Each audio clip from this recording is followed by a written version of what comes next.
हाय। दोस्तों, हाँ। परमेश्वर की कृपा, आप जैसे दोस्तों का सहयोग और ये 12 कदम और मेरे स्पॉन्सर और मेरे फैमिली मेंबर, इसलिए मैंने शराब का जहरीला घूंट नहीं लिया है और जीवन सुंदर और बढ़िया चल रहा है। दोस्तों, पाइनल ग्रुप ने मुझे यहाँ बोलने का मौका दिया, शेयरिंग के लिए इनवाइट किया, इसीलिए मैं ग्रुप का तहे दिल से धन्यवाद करता हूँ। दोस्तों, मुझे जो विषय दिया गया है, 12 प्रोमिसेस, 12 वचन। दोस्तों, जैसे भाई सब शेयर कर रहे थे, मैं भी कुछ 12 साल का शराबी जीवन है मेरा। और 12 साल शराब पीने के बाद में मैं अल्कोहलिक्स अनोनिमस में आया। हालांकि मैसेज बहुत पहले मिला था, लेकिन 3-4 साल खेला, डिनायल था, ये था। और शुरू में भी 2 साल तक मैं सिर्फ मीटिंग करते रहा, ड्राइडन स्टेज में ही था, और मैंने कभी अपने ऊपर काम नहीं किया। ये कदमों के बारे में कभी सोचा नहीं, कभी ये नहीं किया। मुझे भी ऐसा ही लगता था कि शराब रुक गई तो बाकी सब मैं कर लूंगा। और 2 साल ड्राइडन स्टेज में रहने के बाद मुझे ऐसी आत्मग्लानि आने लगी, सुसाइडल थॉट्स आने लग गए, और मुझे लग रहा था कि यार मैं सिर्फ शराब नहीं पी रहा हूँ, मैं हूँ वैसे का वैसा ही हूँ। और ऐसे स्थिति में शेयरिंग सुनता था कि स्पॉन्सर लेना चाहिए, ये करना चाहिए। और मुझे बहुत घमंड था, नहीं, मुझे लगता था कि मुझे कौन बताएगा मुझे क्या ये होगा। ऐसी स्थिति में दोस्तों स्पॉन्सर जो जीवन में आए, और उन व्यक्ति का मैं तहे दिल से शुक्रगुजार हूँ। आज वो इस दुनिया में नहीं है, लेकिन उन्होंने मुझे काफी मदद करी। और उन्होंने एकदम क्लियर कट मुझे बोला था कि अगर आपको कदमों पे काम करना है तो मैं आपकी सहायता करूंगा, अदरवाइज मेरे पास टाइम नहीं है।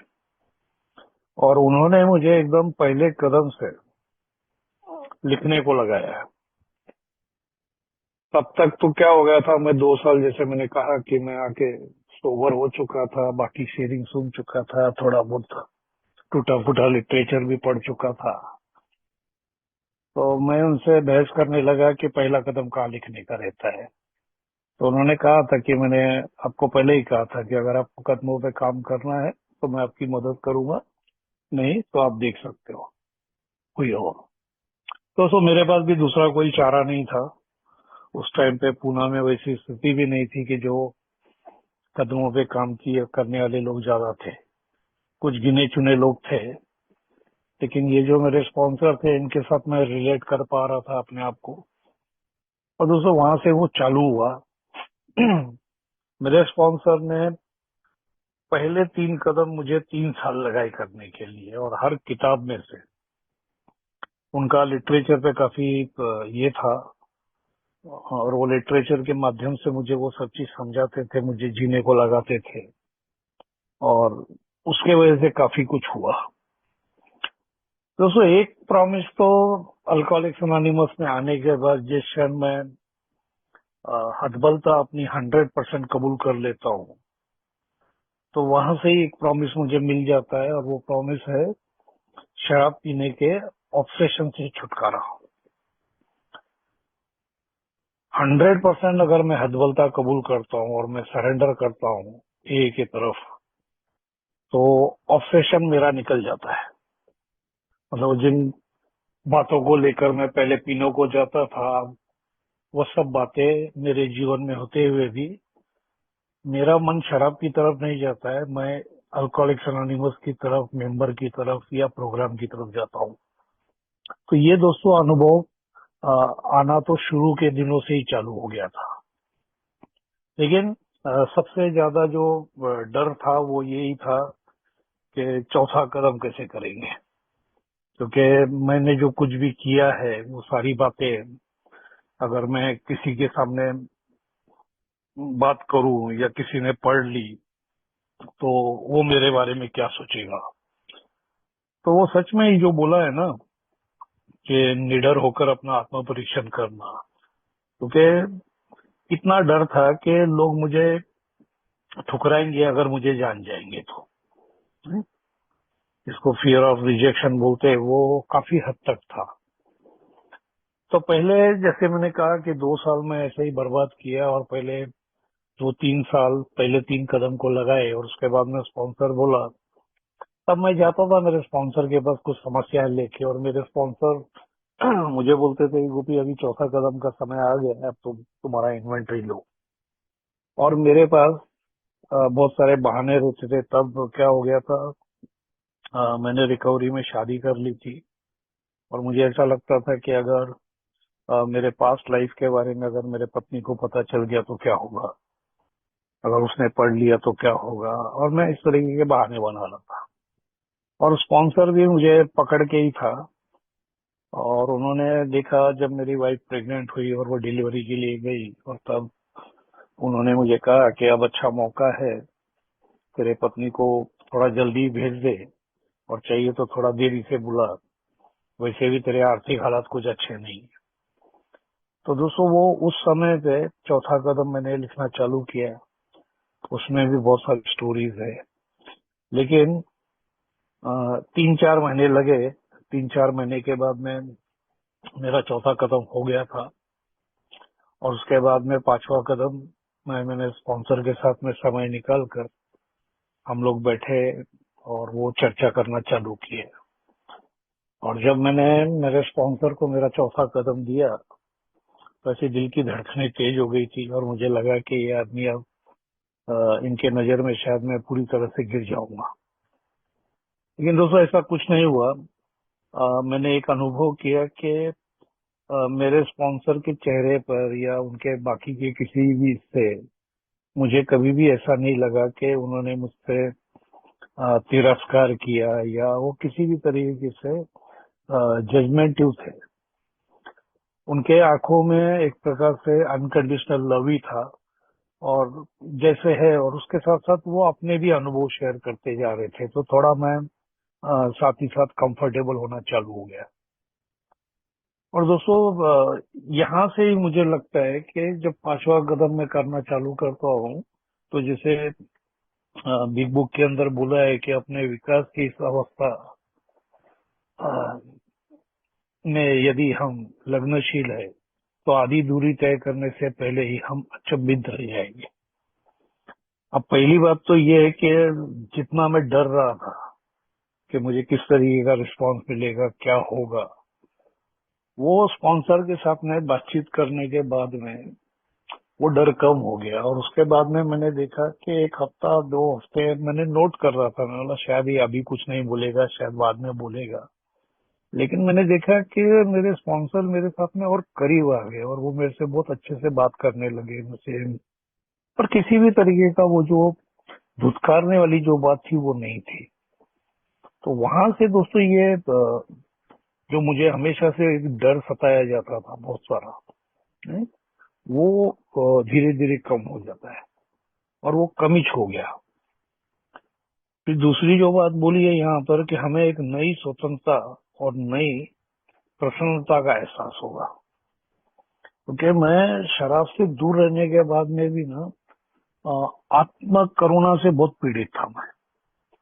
मेरे को आत्म करुणा के इतने दौरे आते थे, मुझे ऐसा लगता था कि इस दुनिया में शायद एक ही इंसान है जिसका नसीब खराब है, और वो हूं मैं, और जिसके साथ में हमेशा बुरा होता है। एक साइड से मेरे को आत्म करुणा खाई जा रही थी, दूसरे साइड से खुंदस मुझे परेशान कर रही थी। ये दो चीजों ने ना मेरी जिंदगी में बहुत तहलका मचा के रखा था। लेकिन ये सब बातें जब मैंने स्पॉन्सर के साथ में शेयर करी, पांचवा कदम जब मैंने करना चालू किया, और फिर स्पॉन्सर ने भी जो बातें बताई, और फिर मुझे ऐसा लगने लगा कि मैं कोई दुनिया का वो आखिरी आदमी नहीं हूँ कि जिसके साथ में ऐसा हुआ है। और मैं हमेशा कर क्या रहा था, तो मैं मेरे से आगे कौन लोग हैं, मेरे से सुखी कौन लोग हैं, उनके तरफ देखता था, और अपने आप को खुद को दुखी महसूस करता था। तो स्पॉन्सर ने मुझे बोला कि गुप्पी तू कोई दुनिया का वो आखिरी आदमी नहीं है, तू कहीं बीच में खड़ा रहेगा, तेरे पीछे भी बहुत लोग रहेंगे और तेरे से बुरी अवस्थाएं में बहुत सारे लोग हैं, जरा तू देख, तू अपने आप में से जरा बाहर निकल। और दोस्तों ये अनुभव होना मेरे को चालू हो गया है कि ये जो दो गुलामी थी मेरी, आत्म करुणा की और खुन्नस की। खुन्नस तो खैर थोड़ा देरी से गई या पूरी तरह से जाती है, ऐसा अभी बोलना ठीक नहीं रहेगा, लेकिन आजकल मुझे वो सताती नहीं है, आजकल मेरे लिए नॉर्मल बात है वो। और ये ऐसा काफी सालों से है। तो दोस्तों ये जैसा बोल रहा है बिग बुक कि नई स्वतंत्रता और प्रसन्नता का एहसास होगा, तो दोस्तों मुझे आज खुशी है। और ये खुशी आज से नहीं है, काफी सालों से है। मैं प्रसन्न हूँ। और सबसे ज्यादा जो संघर्ष था मैंने देखा मेरी जिंदगी के अंदर, कि मेरे दिमाग में ही चलता रहता था और मेरा संघर्ष मेरे साथ ही था। अगर इसको शायद ऐसा बोला जाए तो ठीक रहेगा कि मैं अकेले ही बैठ के दोनों साइड से चेस खेलता था।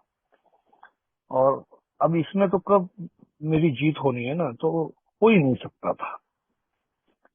फिर दूसरा जो बोला है कि हम अपने अतीत के बारे में ना तो शर्मिंदा होंगे और ना ही उसके लिए दरवाजा बंद करने की हमारी इच्छा रखेंगे।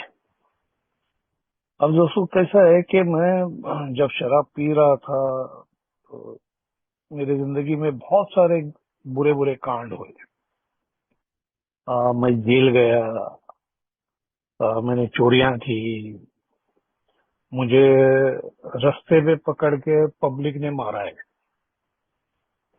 इतना मारा है मेरे कपड़े फाड़ दिए। मैं चोरी करते टाइम पे पकड़ा गया था, और क्या तो पीने के लिए मैं चोरी कर रहा था और वो पकड़ा गया। और वहां ऑलरेडी चोरियां बहुत होती थी, ये सब होती थी, तो बाकी चोरों का भी नाम मेरे नाम से ही पट गया। तो ऐसा सब वो सीन हुआ, और इतनी बदनामी, इतना ये, कई बार पुलिस मुझे उठा के लेके गए, कई बार मैं जेल रहा, कई बार मैं पागल खाने गया, कई ऐसी अनगिनत चीजें। मतलब ऐसा बोलेंगे कि मैं पूरी तरह से बदनाम था। और मैं मेरे एरिया के अंदर सर उठा के नहीं चल सकता था। मेरा सर हमेशा शर्म से झुकेला रहता था मेरे पास की वजह से। और दोस्तों आज मैं उसी घर में रहता हूँ, वही मेरे पड़ोसी है, वही मेरे एरिया के लोग हैं, वही मेरे रिश्तेदार है, वही मेरे घर वाले हैं। और कभी कभी बात निकलती है हमारे घर के अंदर, कभी कभी मेरी बहनें मेरे को बोलती है कि जब तू पीता था तू क्या करता था। तो ऐसी बात जब होती है तो हम लोग उसका आज आनंद लेते हैं, मजा करते हैं, और मुझे उन बातों का आज बुरा नहीं लगता है। तो ये जैसा बोला गया है यहाँ पर कि अतीत के बारे में, देखो यार, मैं उस टाइम पे जो कुछ भी किया, मैं बीमार आदमी था, मुझे नहीं पता था कि मैं क्या कर रहा हूँ। हाँ, लेकिन ये बात मैं पहले समझ भी नहीं सकता था कि यार ये बीमारी की वजह से हो रहा है, और ना ही जो मैंने किया ये जस्टिफाइड है कि बीमारी की वजह से किया। हाँ, लेकिन ये प्रोमिसेस यहाँ पे दिए गए 90 कदम के बाद में, अगर मैं अपने गलतियों की जिम्मेदारियां जब लेना चालू करता हूँ, और मेरा पास्ट में जो भी मैं बेजवाबदार पने से बर्ताव किया है और उसकी जवाबदारी अब वर्तमान काल में लेता हूँ और उसको दुरुस्त करने की इच्छा रखता हूँ।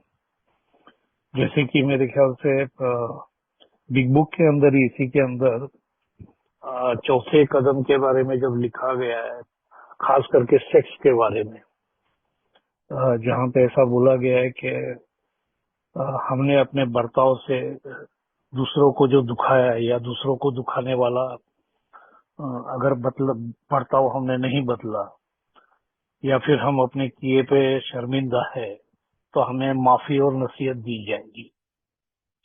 अभी अगर जो भी मैंने गलतियां की है और उन गलतियों के लिए मैं वाकई शर्मिंदा हूँ, तो आज मैं मेरे घर के अंदर जिन लोगों ने खास करके मेरे शराबीपन को देखा है और झेला है, भोगा है, उनके सामने मैं आज भी बड़ी आवाज में बात नहीं करता हूँ, मैं उनसे आर्ग्यूमेंट नहीं करता हूँ, ज्यादा करके उनकी बातें सुनता हूँ, अपनी बातें उनके ऊपर लादने की कोशिश नहीं करता हूँ। ज्यादा से ज्यादा मुझे लगता है तो मैं बोलता हूँ देखो मुझे ऐसा लगता है, ऐसा करेंगे क्या, ऐसा करो भी नहीं बोलता हूँ। तो दोस्तों ये ध्यान में रखिए, क्योंकि मेरे स्पॉन्सर ने बोला था कि क्षमा मांगना, जाके सिर्फ ये बोलना कि मैंने आपको बीते टाइम पे ऐसा ऐसा किया था, तो हो सके तो आप मुझे क्षमा कर दो। मेरे स्पॉन्सर का एकदम क्लियर कट कहना था कि माफी में जीना पड़ेगा, और माफी में जीने का मतलब ये है कि मैं अब उन वो गलतियां तो नहीं करूंगा जिस गलतियों की वजह से मुझे क्षमा मांगने की नौबत आई है, और उन लोगों के प्रति मेरा व्यवहार हमेशा अच्छा रखूंगा। क्योंकि हुआ ऐसा है कि मैं शराब तो मैंने पी, और मेरे बर्ताव के कारण जब मैं पी के राड़े करता था तो मेरे घर वालों को शर्मिंदा होना पड़ता था, पड़ोसियों के सामने, रिश्तेदारों के सामने। तो उनकी मानसिक अवस्था जो खराब हो चुकी थी, उनको बीमार में नहीं किया था, और अब उनको ठीक करने का मेरा ही जिम्मेदारी है।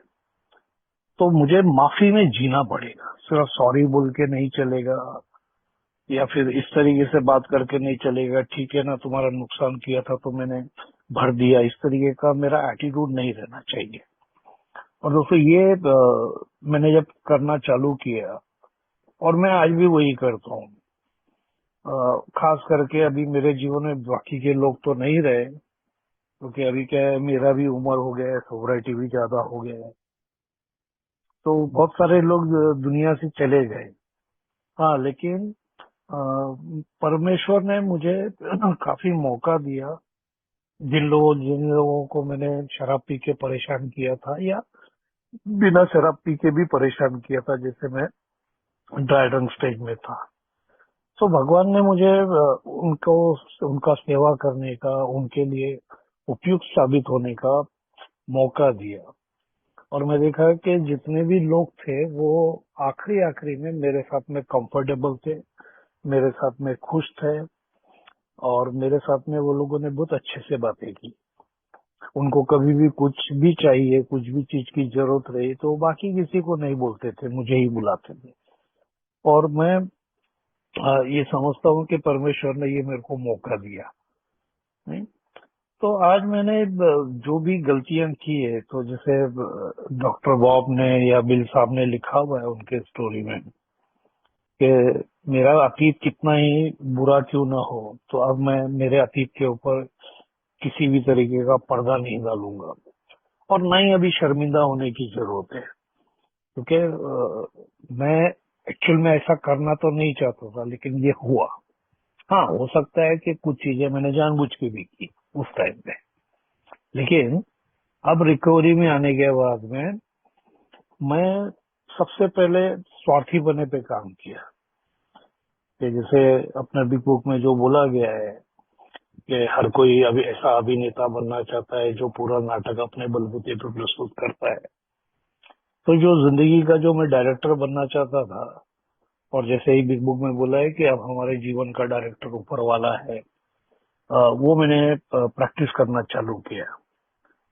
तो जैसे उधर भी कुछ प्रॉमिस है, कुछ चीजें अपने आप होने लगी, ऐसा जो बोला गया है वो अनुभव दोस्तों आना चालू हो गया। और उसके बाद में यहाँ जो बोलते हैं कि हम आत्म शांति शब्द को समझेंगे और शांति को जानेंगे। मैंने देखा कि मेरे अंदर इतना विचलितपना था, विचारों का भौरा और अनेक बातों का कोलाहल चलेला रहता था दिमाग में, और काफी चीजें मुझे अंदर से परेशान करती थी। मतलब मेरे रोजमर्रा के विचार तो कम, ज्यादा करके विचार भविष्य को लेके, या तो मेरे भूतकाल को लेकर। मतलब ये दो चीजें मेरे वर्तमान को खराब कर रही थी। और प्रोग्राम जो बोलता है कि आज मैं जीना, और दोस्तों जैसे मैंने ये करना चालू किया तो मैंने देखा कि नुकसान भरपाई, अपने दोषों पे काम करना, दोषों को निकालने का जब प्रयत्न किया, तो स्पॉन्सर ने बहुत अच्छा एक तरीका बताया था मेरे को। पांचवा कदम जब हो गया तो मैं उनको बोला कि आप छठवां कदम कैसे करेंगे, सातवां कदम कैसे करेंगे। तो मुझे बोले कि गोपी, छठवां और सातवां कदम दोनों साथ साथ करेंगे। और उन्होंने जो तौर तरीके बताए कि समझो कोई भी दोष जब उभर के आता है तो उस टाइम पे अपने आप को बोलना कि पहले कदम में जाना कि मैं इस दोष के सामने हतबल हूँ, और पिछली बार जब उस दोष को तुमने इस्तेमाल किया था तो उसके वजह से आपके जीवन में क्या असर पड़ा था, यानी कि आपका अस्त व्यस्त क्या हुआ था वो देखो। तो सिर्फ देखो। अभी समझो जैसे उदाहरण के लिए गुस्सा आ रहा है, आया है, लेकिन अब मैंने मुंह भी नहीं खोला है और किसी भी तरीके का एक्शन भी नहीं किया है। तो बोला एक्शन न करते हुए उस बात को समझो, हतबलता स्वीकार करो, और फिर सेकंड स्टेप में जाओ कि जैसे हमें विश्वास है जैसा शराब का ऑब्सेशन ऊपर वाले ने निकाला है, वैसे ही ये गुस्से को भी ऊपर वाला निकालेगा। और उसके बाद में तीसरे कदम में जाओ और अपनी इच्छा और जीवन के साथ उस गुस्से को भी सौंप दो, और फिर सेकंड स्टेप में आओ कि मुझे विश्वास है कि ये ऊपर वाला निकालेगा। तो जब पहली मर्तबा स्पॉन्सर ने मुझे ये बात बताई तो मैं बोला ये ऐसा होगा क्या। तो उन्होंने कहा कि जितना टाइम ये करने को लगेगा, हतबलता स्वीकार करना, सेकंड स्टेप में जाना कि मुझे विश्वास है, और पागलपंती नहीं करना। पागलपंती क्या, तो एक ही चीज बार बार करूंगा और इस बार शायद कुछ अलग परिणाम होगा। ये न करते हुए, रॉन्ग एक्शन न करते हुए तीसरे कदम में जाना, इच्छा और जीवन को जैसे देते हो उसके साथ में ये गुस्से को भी दे देना। गुस्सा या कोई भी दोष है वो जो आता है उसको दे देना, और उसके बाद में फिर सेकंड स्टेप में जाना, जिसको मैं 12-32 ऐसा बोलता हूँ, 1 2 3 एंड 2। अगर ये किया जाए तो इतने टाइम के लिए गुस्सा निकल जाएगा। समझो ये प्रक्रिया को समझो 5 मिनट लगे, 7 मिनट लगे, 10 मिनट लगे, तो 5-10 मिनट के लिए तो इन बातों को टाला जा सकता है। फिर मेरे स्पॉन्सर ने मुझे और चीज बताई कि गोपी जैसा तू दारू छोड़ना चाहता था, तू दारू कब से छोड़ना चाहता था। तो मैंने बताया कि मैं तो 86 से छोड़ना चाहता था। तो बोले 86 से लेके तू कोशिश करते रहा, और जब भगवान के नजरों में जब तू सही हो गया है कि हाँ इसकी सच में छोड़ने की इच्छा है और ये प्रयत्न कर रहा है, तो उस दिन से ऊपर वाले ने जैसी तेरी तलब निकाल दी ना, तो वैसे ही ये जो तेरे दोष है, ये जो तेरा खुन्नस है, आत्मकरुणा है, या और बाकी की जो भी चीजें है, जब तू उसके लिए पूरी तरीके से तैयार हो जाएगा और जब तू उसको प्रैक्टिस नहीं करेगा और इस तरीके से प्रैक्टिस करेगा, तो ईश्वर अपने टाइम पे वो सारी चीजें निकाल देता है। तो दोस्तों ये जब निकल जाता है उसके बाद में ये जो बोल रहे हैं कि हम आत्म शांति शब्द को समझेंगे और शांति को जानेंगे। क्योंकि मैंने देखा है कि एक छोटी सी बात भी अगर हो जाए ना तो वो मुझे इतना टाइम के लिए परेशान करती थी, शायद कभी कभी तो दिनों तक, महीनों तक वो छोटी सी बात मेरे दिमाग में रहती थी और रह रह के मुझे अंदर से सताती थी। आज देखता हूँ कि नहीं है, मेरे लिए बात नॉर्मल है वो, और वो आसानी से हो जाती है। आज वो बातें मुझे परेशान नहीं करती है। फिर ये जो बोला है कि हमारा चाहे कितना ही पतन क्यों ना हुआ हो, हम चाहेंगे कि हमारे अनुभव दूसरों के लिए लाभकारी हो। तो आज मैं खुले दिमाग से मेरे जो भी अनुभव है बिंदास शेयर करता हूँ। नहीं तो कैसा है ना, मैं कैसा अच्छा हूँ, मैं कैसा बढ़िया हूँ, ये दिखाने के चक्कर में मैं नहीं पड़ता हूँ। इसका मतलब ये भी नहीं है कि मैं उठ सुट सबको जाके बोल के बैठता हूँ। हाँ, लेकिन जहाँ कोई जरूरतमंद है जिसको मेरे अनुभव काम में आ सकते हैं, वहां पे मैं बताता हूँ। और आज मेरे जीवन में शायद ही ऐसा कोई व्यक्ति है कि जिसको ये पता नहीं है कि मैं अल्कोहलिक हूँ। सभी को पता है मैं एक अल्कोहलिक हूँ, मैं एक ऐसी संस्था से जुड़ा हुआ हूँ। मैं मीटिंग को जाता हूँ जो शराबियों के लिए काम करती है। और वो लोग भी मुझे बोलते हैं कि भाई देख, मेरा ये रिश्तेदार है, मेरा ये दोस्त है, मेरा भाई है, मेरा बच्चा है, जो भी है। तो वो लोगों के साथ में मैं बातचीत करता हूँ। मुझे कई ऐसे जगहों पे जाने का, कई ऐसे मंचों पे जाने का मौका मिलता है जहाँ पर ज्यादातर लोग शराबी नहीं रहते, लेकिन वहां जाके मैं ये बातें करना चालू कर देता हूँ। तो मैं देखता हूँ कि मेरे अनुभव का, मेरे इन सारी चीजों का दूसरों के लिए कैसा फायदा हो। और इसीलिए मैं आज तक कभी भी, मुझे कहीं पे भी शेयरिंग के लिए बुलाया जाता है, मैं मना नहीं करता। क्योंकि ये मेरा अल्कोहलिक्स अनोनिमस के प्रति कृतज्ञता का भाव है। क्योंकि ये से जो मुझे मिला है, ये ने मुझे ना सिर्फ मेरी शराब बंद कराई है, मेरी जान बचाई है। इस संस्था की वजह से मैं जिंदा हूँ, और इस संस्था की वजह से मेरे जीवन में बहुत कुछ हुआ है। तो ये ग्रेटिट्यूड सिर्फ बोल के नहीं, तो मुझे मेरे शेयरिंग के माध्यम से, मेरे उपयोगिता के माध्यम से कि मैं कहाँ सेवा कर सकता हूँ, मेरा उपयोग कहाँ हो सकता है, तो ये करने का मैं प्रयास करता हूँ। अभी भी थोड़ा टाइम पहले मुझे ब्रह्मपुरी से फोन आया था। वो लोगों ने कुछ अगस्त में प्रोग्राम रखा है और मुझे बोले कि गोपी भाई आप आओ। मतलब जरूर आऊंगा, क्यों नहीं आऊंगा। और दोस्तों, आज ईश्वर ने इस काबिल भी बनाया है कि मैं ब्रह्मपुरी तक जा सकूं, वहां का खर्चा उठा सकूं, और वो सारी व्यवस्था करता है। तो मैं देखता हूँ कि मेरा उपयोग होना चाहिए।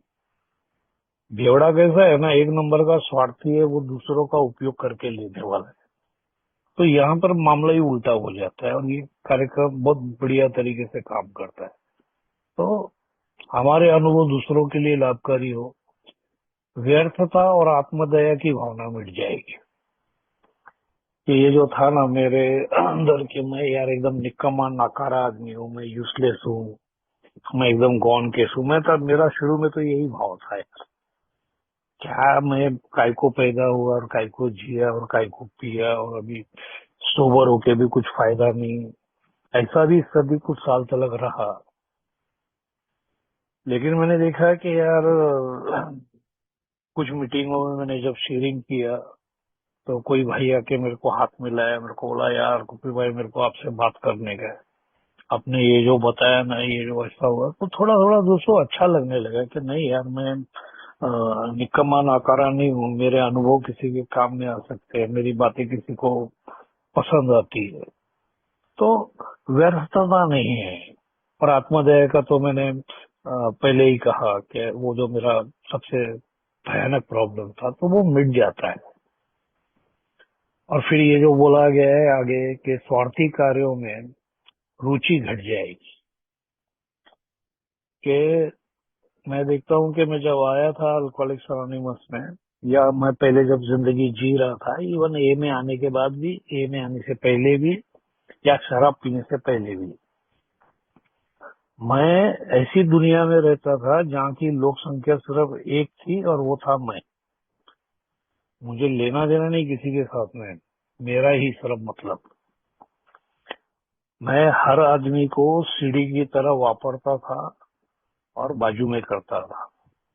जो मेरे काम में आएगा उसके साथ में मैं रहता था, जो काम में नहीं आएगा उसको मैं दूर करता था।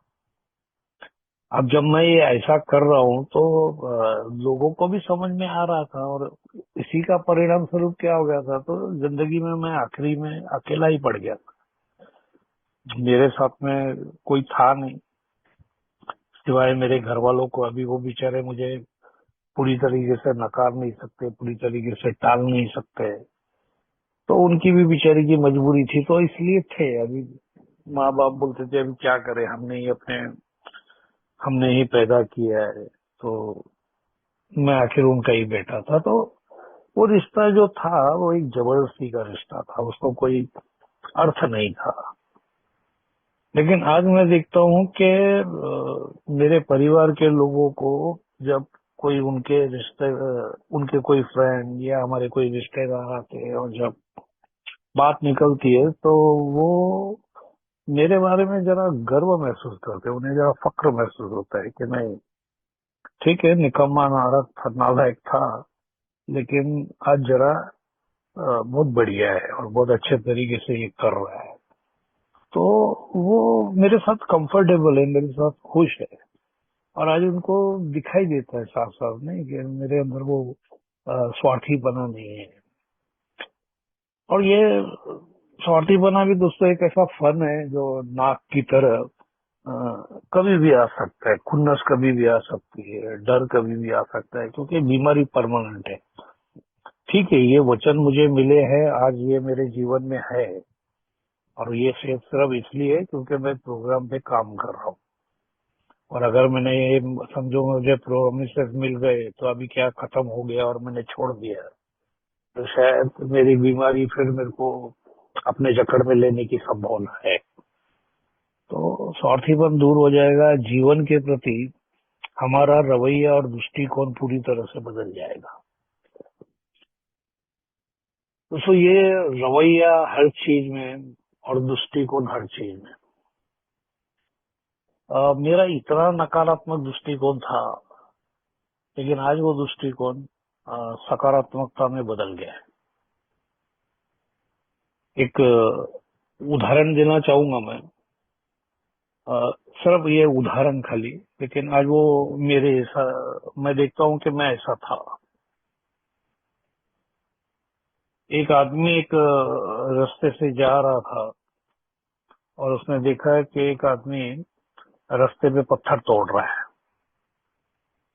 तो उसने पूछा कि भाई क्या कर रहे हो? तो वो जो पत्थर तोड़ने वाला इंसान था उसने हथौड़ा उठाया, कंधे पे रखते और एकदम गुस्से से उसकी तरफ देखा और उसको बोला, अंधा है क्या, दिखता नहीं क्या, पत्थर तोड़ रहा हूँ। तो भाई बोला कि भाई नाराज मत हो, ठीक है। वो थोड़ा आगे बढ़ गया, और जब वो आगे बढ़ा तो उसने देखा और एक आदमी पत्थर तोड़ रहा है। तो उससे भी पूछा कि भाई क्या कर रहे हैं?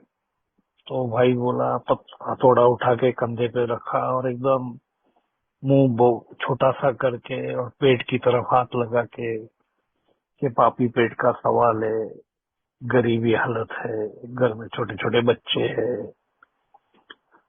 इसलिए ये करना पड़ता है। मैं देखता हूँ कि मेरा दृष्टिकोण भी ना जीवन के प्रति ऐसा ही था। एक तो मैं गुस्से से पेश आता था या तो फिर दुखी होता था। वो आदमी थोड़ा सा और आगे बढ़ा और एक आदमी, जो तीसरा आदमी पत्थर तोड़ रहा था, उससे पूछा कि भाई साहब आप क्या कर रहे हो? तो वो एक ही कहता है कि भाई साहब वो देखो सामने जो मंदिर बना है ना, उस मंदिर के लिए यहाँ रास्ते का काम चल रहा है, तो इसमें मैं अपना छोटा सा योगदान दे रहा हूँ। तो दृष्टिकोण बदल जाएगा। आज मेरा दृष्टिकोण ये है। अभी भी कई लोग आते हैं मेरे पास, मेरे से बातचीत करते हैं। परसों ही एक अपने भाई के पत्नी ने मुझे बात किया और मुझे बोले कि नहीं अभी इनका पीना बंद हो गया है और ये अच्छे से रह रहे हैं, अच्छे से काम पे जा रहे हैं, मीटिंग कर रहे हैं, और आपने उनको बहुत हेल्प करी। बोला मैं कौन होता हूँ हेल्प करने वाला? मैं तो सिर्फ पोस्टमैन हूँ, मैंने तो सिर्फ बताया। और बता तो मैं बहुत लोगों को रहता हूँ, लेकिन सभी की इच्छा नहीं रहती है और इसीलिए परमेश्वर की कृपा नहीं होती है। तो आज वो मैं कुछ करने वाला नहीं हूँ, मेरा सिर्फ काम है और मैं ये करूँ। और पहले क्या होता था, तो मैं हर एक के बारे में जजमेंट हो जाता है, ये सब हो जाता था। तो आज देखने का नजरिया, रवैया, दृष्टिकोण ये बदल गया है। और फिर आगे जो बोला है कि लोगों का भय, आर्थिक असुरक्षितता की भावना हमसे दूर हो जाएगी। दोस्तों, इतना डर था कि यार क्या होगा, कैसे होगा, होगा कि नहीं। बहुत सारे ऐसे कश्म से मैं निकला हूँ, उभरा हूँ। आज दोस्तों मुझे इस प्रकार का कोई डर नहीं लगता है कि अभी आगे क्या होगा। क्योंकि अभी कुछ साल पहले, मेरे ख्याल से 11-12 साल पहले मुझे एक हार्ट अटैक आके गया। और वो हार्ट अटैक में करीबन करीबन घर वाले तो ऐसा महसूस करे कि ये गया करके। और मुझे भरोसा नहीं है कि वो हार्ट अटैक शायद आया रहेगा थोड़ा सा। डॉक्टरों ने शायद मेरे घर वालों को पट्टी पढ़ाकर उनको इमोशनली ब्लैकमेल करके शायद मेरे छाती में वो स्ट्रेंथ वगैरह बिठा डाली। हाँ, लेकिन मुझे तकलीफ होती थी, ये बात भी सच है। तो दोस्तों, मैं मरा नहीं, और वो अभी भी है। उसके बाद में फिर एक प्रॉब्लम आया, मेरे ब्रेन में भी कुछ ब्लॉकेज निकले। अब वो भी है। उसका कभी कभी थोड़ा सा एक मेरा राइट साइड का जो आंख है वहां पे कभी कभी धुंधलापन आ जाता है। पर ठीक है, फिर भी मैं गाड़ी चलाता हूँ, मैं बाकी की सारी चीजें करता हूँ, मुझे कुछ ऐसा कोई दिक्कत नहीं होती है। तो आज मेरे को ये डर नहीं लगता है, और मुझे आज ये भी नहीं लगता है कि यार मैं मर गया तो क्या होएगा। देखो भाई, मरना तो है एक ना एक दिन। लेकिन आज मुझे मालूम है कि अगर आज भी अगर मर गया तो भी कोई ये नहीं है, हर्जा नहीं है। क्योंकि मैं जिंदगी बेहतर ढंग से जी चुका हूँ, और अब कुछ ऐसा रह नहीं गया है मेरे ऊपर बोझा है कि अगर मैं मर गया तो यार सामने वाले का क्या होगा, और मेरे परिवार का भी क्या होगा। क्यों, मुझे मालूम है कि परमेश्वर की कृपा है, उसने यहाँ तक लाया है तो वो आगे भी लेके जाएगा। और वो सिर्फ मेरे ऊपर कृपा नहीं किया है, या मेरे सिर्फ शराबीपन के लिए कृपा नहीं किया, तो मेरे जीवन से जुड़े हुए सभी लोगों के ऊपर उसकी कृपा है, और वो अनुभव मुझे दिखाई देता है। तो ये जो डर था, लोगों का डर या क्या होगा, ये सब अभी आज जीवन में नहीं है। कई बार कई मेंबर्स थोड़ा ये जो आर्थिक असुरक्षितता की भावना हमसे दूर हो जाएगी। इसका मतलब कोई अरबों खरबों रुपए मिलेगा ऐसा नहीं रहेगा। तब तक प्रोग्राम के माध्यम से, या फिर मैनेजेबिलिटी जिसको हम बोलते हैं, वो इतनी आ जाती है कि आदमी अपनी एक चौकट बना के उसके अंदर जी सकता है। वो जो शराबी का पहले का जो स्वभाव था, बड़प्पन दिखाना, दिखावीगिरी की दुनिया में रहना, आज वो सब मैं नहीं रहता। मैं आज वास्तविकता में रहता हूँ कि मुझे मालूम है कि मेरी आमदनी इतनी है, और मेरे खर्चे, कंपलसरी खर्चे इतने हैं, और मेरे ऊपर कुछ लोगों की जिम्मेदारी है। और अभी भी मेरे लड़की का मेडिकल का एडमिशन करना था, और उसके कुछ महीने पहले ही मेरे लड़के ने, मेरा लड़का भी ए मेंबर है, अल्कोहलिक है, शराब से तो दूर है वो, 7 साल हो गए थे। लेकिन कुछ 6-8 महीने पहले मेरे को एक धक्कादायक खबर मिली कि उसने कुछ जुगाड़ वगैरह में 36 लाख रुपए का खर्चा कर दिया। और उसकी परिस्थिति ऐसी हो गई थी कि वो एक तो पीने वाला था, या तो फिर सुसाइड करने वाला था। अब ऐसी परिस्थिति में मैंने सोचा कि मैं क्या करूं। थोड़ा सोचा, थोड़ा मेंबर लोगों से बातचीत किया। पहले तो मैं सोचा कि भाई इसको अपन कुछ मदद करना नहीं। मैंने उसको स्ट्रिक्टली पहले बोला था कि बेटा, तूने पहले ही मेरे को खड्डे में डाला है, और ये अब जो है इसमें मैं तेरी शायद मदद नहीं करूंगा। फिर मैंने ये सोच के उसकी मदद की कि शायद हो सकता है कि इस बार वो थोड़ा रिकवरी को सीरियसली लेवे और शायद जिम्मेदारी ले लेवे।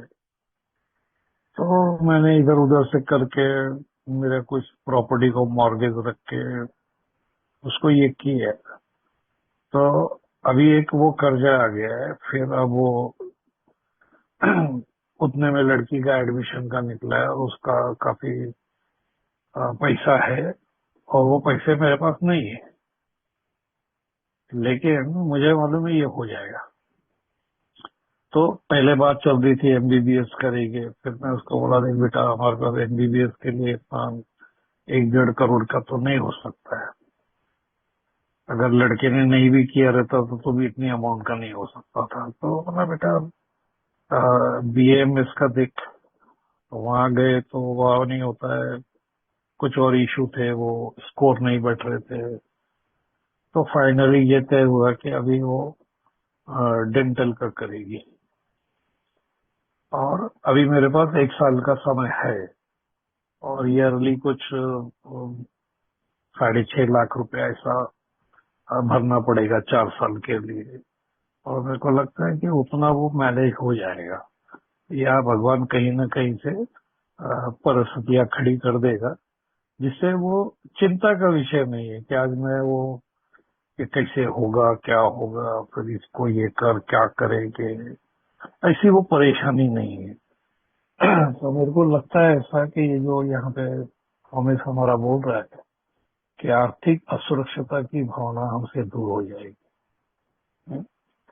पहले इतना परेशान रहता था छोटी छोटी चीजों के लिए, जरा भी का बड़ा प्रॉब्लम रहता है, थोड़ा भी गया तो यार अभी आगे क्या होगा कैसे होगा।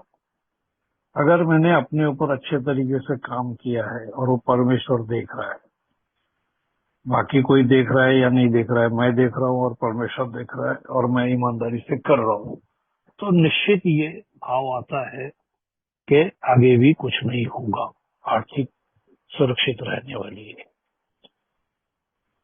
फिर ये आगे का जो बोला है, वो हम अपने सज्ञान के सहारे ये जानेंगे कि जिन परिस्थितियां हमें बाधा पहुंचा रही थी, उनका सामना कैसे करें।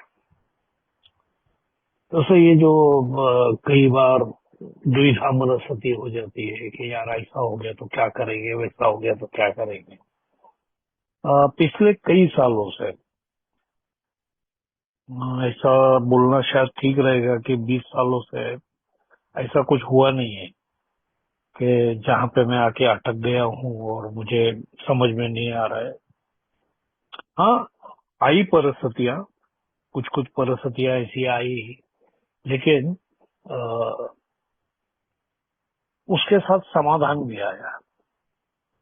वो जो कहते हैं ना कि अगर एक दरवाजा बंद हो जाता है तो ईश्वर 4 दरवाजे खोल देता है। तो ऐसे अनुभव आने लगे। थोड़े टाइम के लिए कभी कभी कुछ अ, दिक्कतें आई, लेकिन वो लंबे समय तक नहीं थी। धीरे धीरे उनका समाधान मिलना चालू हो गया। और और आखिरी का ये जो बात बोला है यहाँ पर, कि हमें अचानक ये एहसास होगा कि ईश्वर हमारे लिए वो कर रहे हैं जो हम अपने लिए नहीं कर सकते। तो दोस्तों ये बात सच है कि मैं क्या कर सकता हूँ, या शराबी क्या कर सकता है यार। मैं तो अपने बलबूते पे शराब का पहले घुट से भी दूर नहीं रह सकता हूँ। तो ईश्वर मेरी जिंदगी में काम करता है, लेकिन कब, जब मैं ईश्वर को मेरे जीवन में काम करने देता हूँ।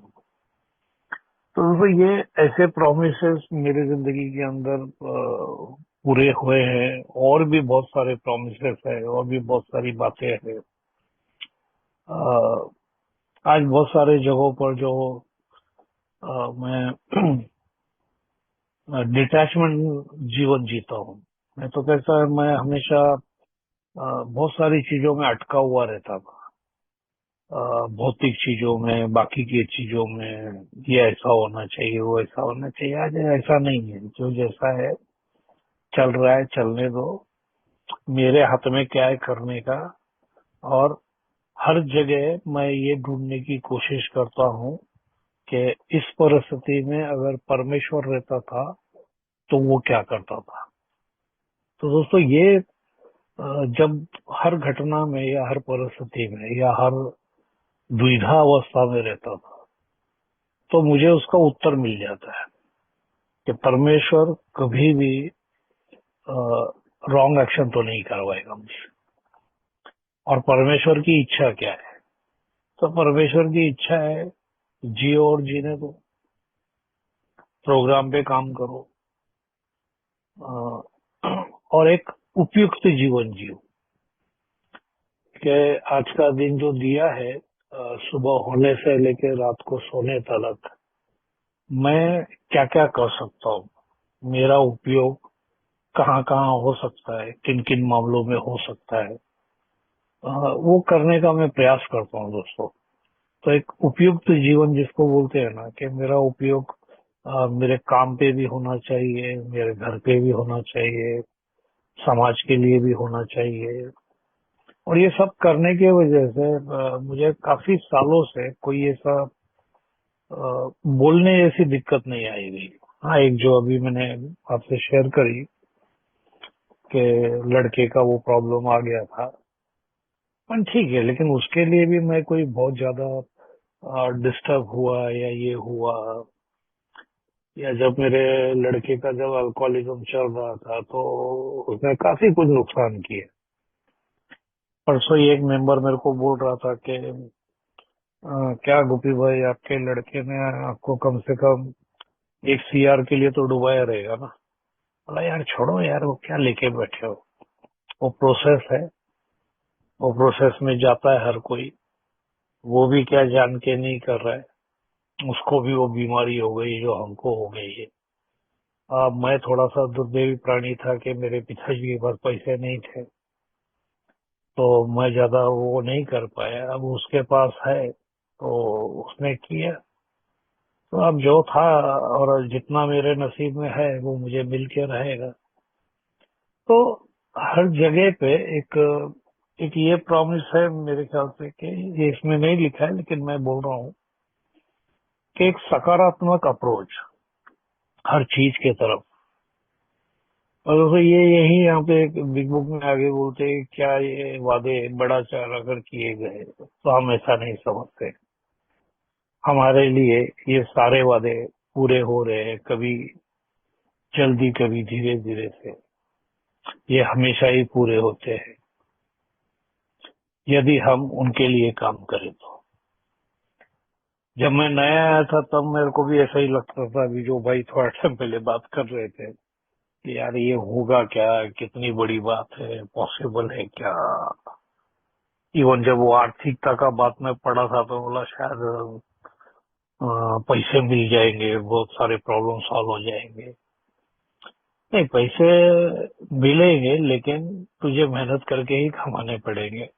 शायद ऊपर वाला तुझे वो बुद्धि देगा, तुझे वो तरीका बताएगा, और वो तरीका सीधा रास्ते वाला रहेगा, कोई घुमा फिरा के नहीं रहेगा, टेढ़ा नहीं रहेगा, गलत मार्ग नहीं रहेगा। क्योंकि ऊपर वाले की इच्छा यही है मेरे लिए कि मैं अब किसी भी तरीके का नया खड्डा नहीं खोदूं, अपने जिंदगी को एक बेहतर ढंग से जीने का प्रयास करूं। और दोस्तों वो करने का मैं प्रयास करते रहता हूँ, और इसके लिए मेरा बहुत बढ़िया चलेला रहता है। दोस्तों, मुझे लगता है मैंने काफी बात कर ली है जो मुझे बोलनी थी। थोड़ा सा वक्त है, देखते किसी के कोई सवाल रहेंगे तो बात करेंगे हम लोग। चेयरमैन साहब धन्यवाद, थैंक यू जी।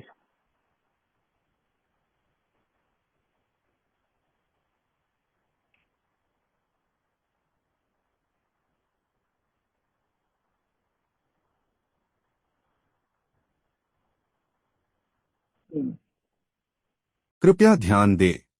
कृपया ध्यान दें। कृपया ध्यान दें। अगर किसी भाई या बहन को शराब के मामले में समस्या हो या शराब छोड़ना हो तो कृपया संपर्क करें जीएसओ इंडिया, मतलब ये वेबसाइट पर संपर्क करें www.aagsoindia.org, और अपने आसपास एए मीटिंग ढूंढने के लिए यह वेबसाइट पर जाएं www.aa.org/findaa। धन्यवाद।